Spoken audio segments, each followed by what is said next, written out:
독수리 오형제를 부탁해. 마지막 회에서 소연의 충격적인 이혼 선언으로 막을 내린 후 12회는 술에 취해 비틀거리며 독수리 술도가로 돌아오는 오천수의 모습으로 시작된다. 늦은 밤, 마광숙은 현관문 앞에 쓰러진 천수를 발견하고 놀라 그를 부축한다. 천수는 술에 취해 소연이가 이혼하자고 라며 말을 제대로 잇지 못한다.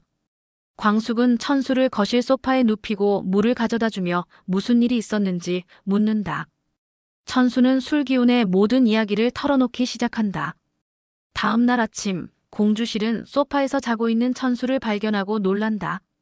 광숙은 어머니에게 소연이 이혼을 요구했다는 사실을 전한다. 주실은 충격을 감추지 못하며 우리 가족에게 또 무슨 일이 생기는 거야? 한숨을 내쉰다. 아침 식사 자리에서 천수는 가족들에게 소연과의 상황을 자세히 설명한다. 소연은 단순히 실직과 아파트 처분 때문만이 아니라 오랫동안 쌓아온 불만이 폭발한 것이었다. 천수는 소연이가 말하길 결혼 생활 내내 내가 가족만 우선시했대. 그리고 술도가를 광숙에게 넘긴 것도 이해할 수 없다고 라고 말한다. 오강구는 형, 그렇다고 이혼까진 안 해도 되잖아.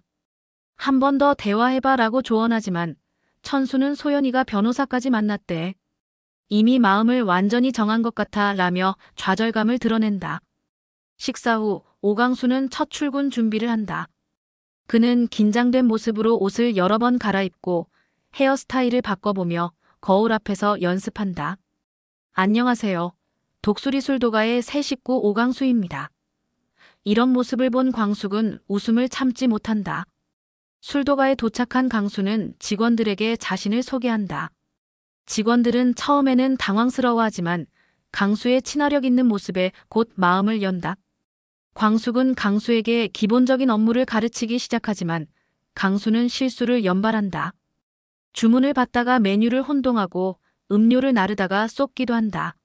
하지만 강수는 좌절하지 않고 끊임없이 노력하는 모습을 보인다. 그는 고객들에게 진심 어린 사과와 함께 유쾌한 대화로 분위기를 풀어나간다. 예상 외로 고객들은 강수의 솔직하고 열정적인 모습에 호감을 보인다. 지옥부는 김 원장의 정체에 대한 의심을 떨칠 수 없다. 그녀는 김 원장이 마지막으로 들어간 건물 주변을 다시 찾아가 조사한다. 건물 경비원에게 김 원장으로 보이는 여성의 사진을 보여주자 경비원은 그분이요. 윤 대표님 말씀하시는 거죠? 라고 대답한다. 옥부는 윤 대표라는 새로운 정보를 얻고 더 깊이 파고든다. 그녀는 인터넷 검색을 통해 윤 대표가 운영하는 회사가 부동산 투자 회사라는 사실을 알아낸다.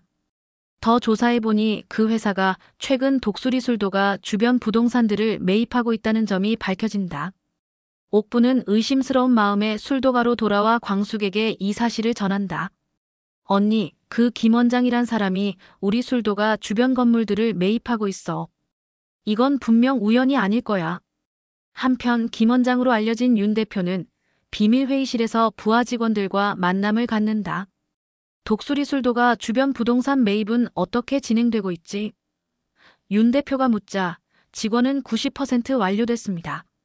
하지만 술도가 건물은 아직 손을 대지 못했습니다. 라고 보고한다. 윤 대표는 냉소적인 미소를 지으며 곧 그들도 무릎을 꿇게 될 거야. 15년 전 내 가족이 그랬던 것처럼. 이라고 중얼거린다. 그녀의 책상 위에는 옛날 사진 한 장이 놓여 있다. 사진 속에는 젊은 시절의 오가문 가장과 다른 남자가 술도가 앞에서 악수하는 모습이 담겨 있다. 공주실은 한동석과의 불편한 관계를 회복하기 위해 고심한다. 그녀는 직접 만든 전통주 한 병을 들고 동석의 회사를 찾아간다. 비서는 처음에 면회를 거절하지만 주실의 간곡한 부탁에 결국 동석에게 연락한다.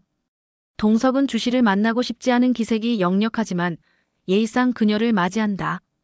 이번엔 또 무슨 가품을 가져오셨나요? 라고 냉소적으로 묻자 주실은 상처받은 표정을 감추지 못한다. 정말 죄송합니다. 제가 너무 경솔했어요. 이건 제가 직접 담근 술입니다. 가품이 아니라 진심이에요. 주실의 진심 어린 사과에 동석의 표정이 조금씩 누그러진다. 그는 주실이 가져온 술을 한 모금 마시고는 놀란 표정을 짓는다. 이 맛은 예전에 제가 좋아하던 그 맛이군요. 주실은 미소 짓는다. 기억하시는군요.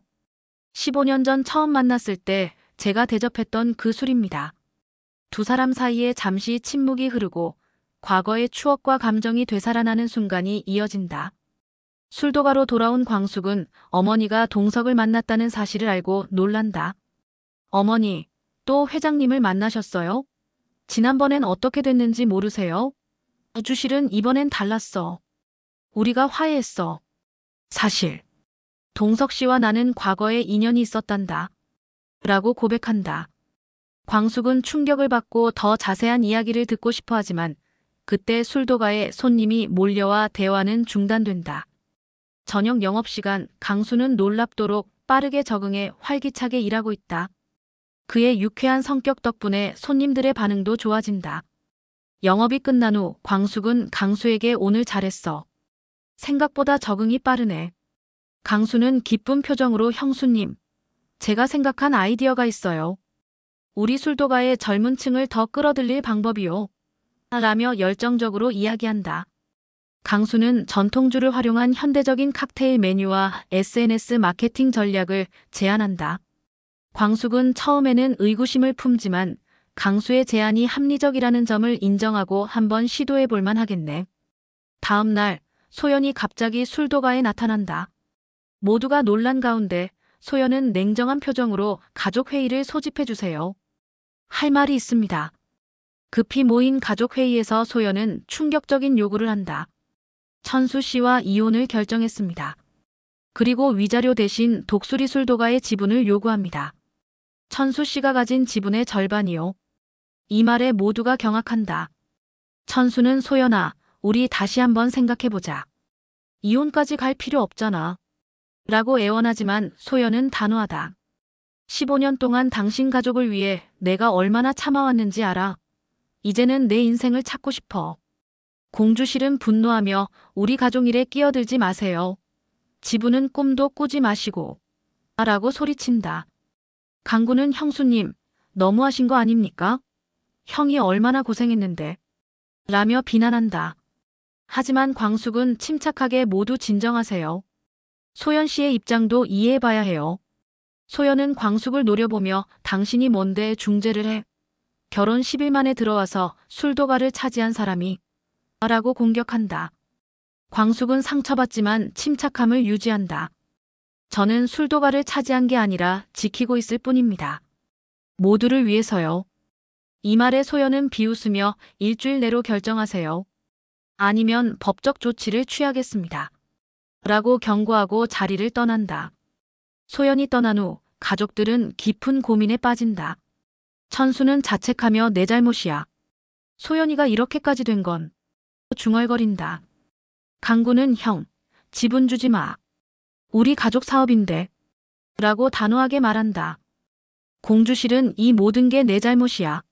내가 며느리를 제대로 대해주지 못했어. 라며 눈물을 흘린다. 광숙은 모두의 이야기를 듣고 고민하다가 제가 소연 씨를 한번 만나보겠습니다. 대화로 풀어봐요. 그때 지옥분이 급하게 들어온다. 큰일 났어요. 김 원장이 사실은 윤태화 대표라는 사람이에요. 15년 전 우리 술도가와 경쟁하다 망한 비상주가의 딸이라고요. 모두가 충격에 빠진 가운데 주실이 창백한 얼굴로 비상주가. 그 사람들이. 라고 말을 잇지 못한다. 어머니, 비상주가가 뭐죠? 라고 묻자 주실은 15년 전 우리와 경쟁하던 술도가였어. 그런데 우리 남편과 그 집 대표가 어떤 계약을 맺었는데 그 후 비상주가가 갑자기 망했어. 자세한 내용은 나도 몰라. 지옥부는 계속해서 윤 대표는 우리 술도가 주변 건물을 모두 매입하고 있어요. 분명 뭔가 계획이 있을 거예요. 그날 밤 광숙은 고민 끝에 한동석에게 연락한다.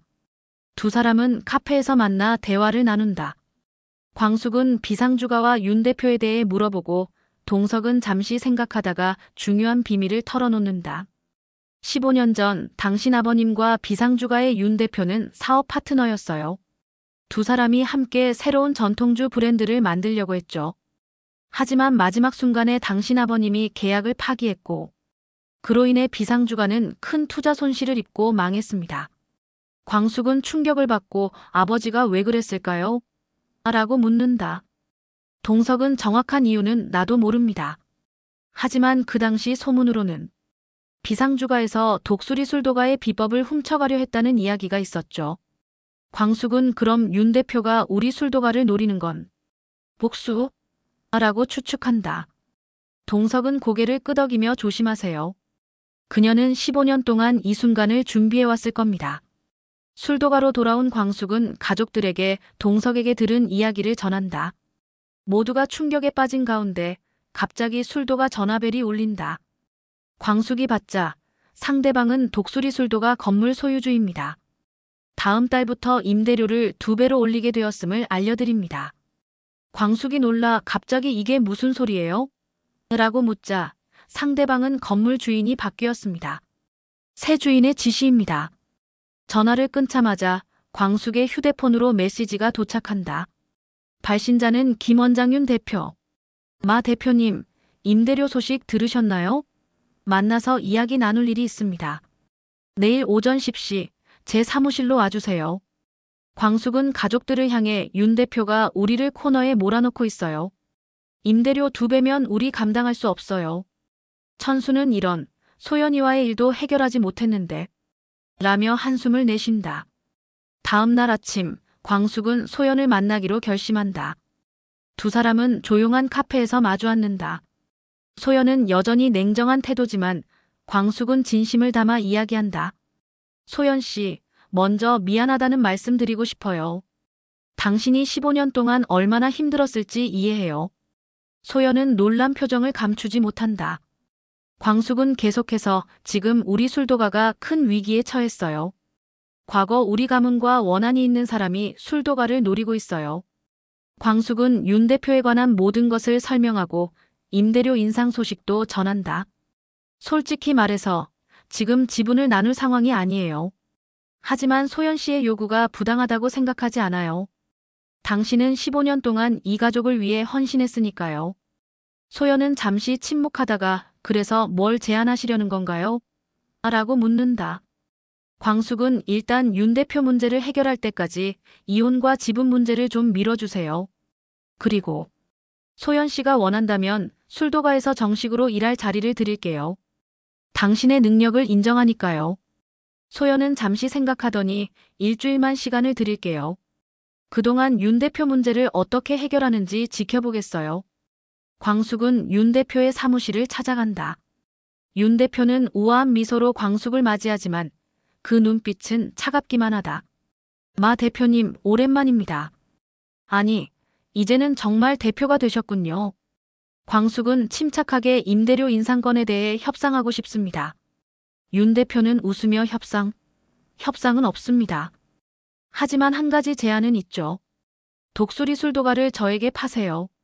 시세보다 10% 높게 쳐드리죠. 광숙이 술도가는 팔 생각이 없습니다.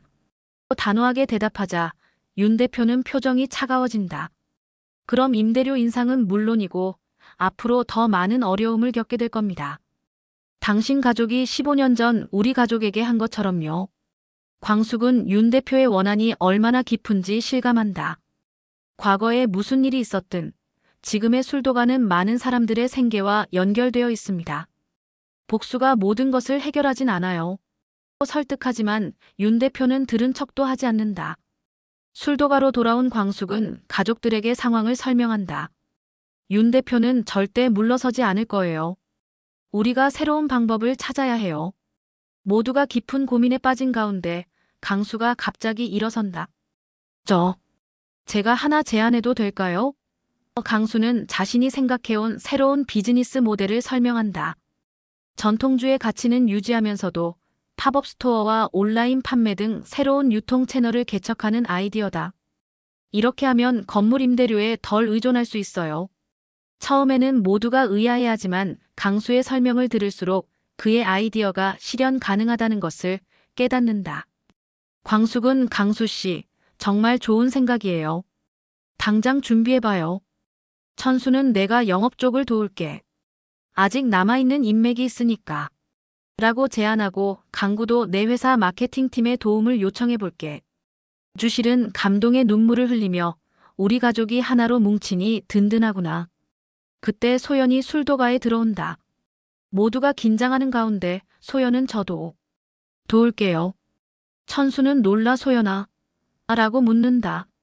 소연은 아직 이혼 생각은 변하지 않았어. 하지만 이 술도가가 망하는 건 보고 싶지 않아. 나도 15년 동안 이곳에 애정을 쏟았으니까. 소연은 자신이 경영학 전공이었고 뛰어난 재무 분석 능력이 있다고 말한다. 내가 새 비즈니스 모델의 재무 계획을 짜볼게요. 이에 광숙은 진심으로 정말 고맙습니다. 2주 후 강수의 아이디어로 시작된 독수리 술도가의 팝업 스토어가 오픈한다. 세련된 디자인과 젊은 층을 겨냥한 마케팅 덕분에 개점 첫날부터 많은 사람들이 찾아온다. 강수는 자신감 넘치는 모습으로 손님들에게 전통주를 소개하고 광숙은 뒤에서 모든 것을 조율한다. 소연은 놀라운 재무 감각을 발휘해 비용을 효율적으로 관리하고 천수는 오랜 인맥을 활용해 유통망을 확장한다. 강구는 자신의 사업 경험을 살려 투자자들을 유치하는 데 성공한다. 주실은 전통주 레시피를 개선하며 품질 관리에 힘쓴다. 윤 대표는 팝업 스토어의 성공을, 특히 천수와 소연이 화해하려는 모습을 지켜보며 당혹감을 감추지 못한다. 그녀는 부하 직원에게 더 강한 조치를 취해야겠어. 한 달 뒤 한동석이 팝업 스토어를 방문한다. 그는 광숙에게 정말 대단해요. 이렇게 빠르게 새로운 모델을 만들어내다니. 동석은 주실과도 반갑게 인사를 나누고 예전처럼 자연스러운 분위기가 형성된다. 동석은 광숙을 잠시 불러내어 중요한 이야기를 전한다. 제가 과거 자료를 뒤져봤어요. 15년 전 당신 아버님과 윤 대표의 아버지 사이에 있었던 계약서를 찾았습니다. 그는 오래된 서류 한 장을 꺼내 보여준다. 광숙이 서류를 살펴보니 아버지가 계약을 파기한 이유는 윤 대표의 아버지가 비법을